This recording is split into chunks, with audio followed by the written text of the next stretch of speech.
আজকের সংসদ যেন শুধু শপথের আনুষ্ঠানিকতা ছিল না, ছিল নাটক, চমক, আবেগ আর আলোচনার এক মিশ্র দৃশ্যপট। শুরুতেই আলোচনার ঝড় তুললেন এহসানুল হক মিলন।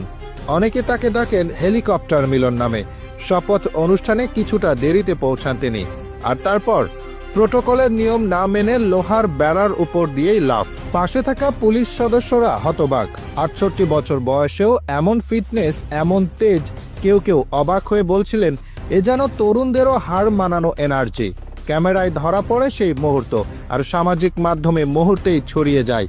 এরপর আরেক ভিন্ন দৃশ্য, সংসদের ঝকঝকে পরিবেশে দামি স্যুট আর আনুষ্ঠানিক পোশাকের ভিড়ে এক তরুণ এলেন একদম চেনা রূপে। তিনি হাসনাত আব্দুল্লাহ, যে জার্সি পরে আন্দোলনে ছিলেন, যে জার্সি পরে মানুষের দুয়ারে দুয়ারে গিয়েছিলেন, সেই ঐতিহাসিক জার্সিতেই সংসদে উপস্থিত।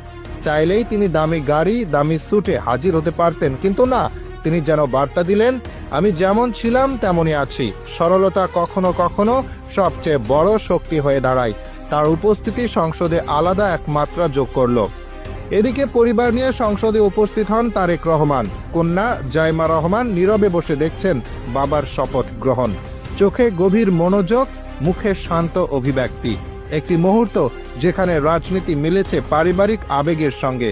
সব মিলিয়ে আজকের সংসদে ছিল গতি, নাটকীয়তা, সরলতা আর আবেগ। কেউ লাফ দিয়ে চমক দেখালেন, কেউ পুরনো জার্সি পরে বার্তা দিলেন, কেউ পরিবার নিয়ে উপস্থিত হয়ে স্মরণীয় মুহূর্ত তৈরি করলেন। দেশের মানুষ দেখল, রাজনীতি শুধু বক্তব্যের মঞ্চ নয়, এখানে আছে ব্যক্তিত্ব, স্টাইল, আবেগ আর দৃশ্যমান বার্তা। আজকের দিনটি হয়তো ইতিহাসের পাতায় লেখা থাকবে আনুষ্ঠানিকতার জন্য, কিন্তু মানুষের মনে থাকবে এই ব্যতিক্রমী দৃশ্যগুলোর জন্য। সংসদ আজ যেন শুধু আইন প্রণয়নের জায়গা ছিল না, ছিল আলোচনার কেন্দ্র, সামাজিক মাধ্যমে ট্রেন্ডিং মুহূর্তের উৎস আর জনমনে নানা প্রতিক্রিয়ার জন্মদাতা। রাজনীতির মঞ্চে এমন বৈচিত্র্যই হয়তো গণতন্ত্রের আরেক রূপ। এমন বিশ্লেষণধর্মী রাজনৈতিক আপডেট পেতে চ্যানেলটি সাবস্ক্রাইব করতে ভুলবেন না। ধন্যবাদ সবাইকে।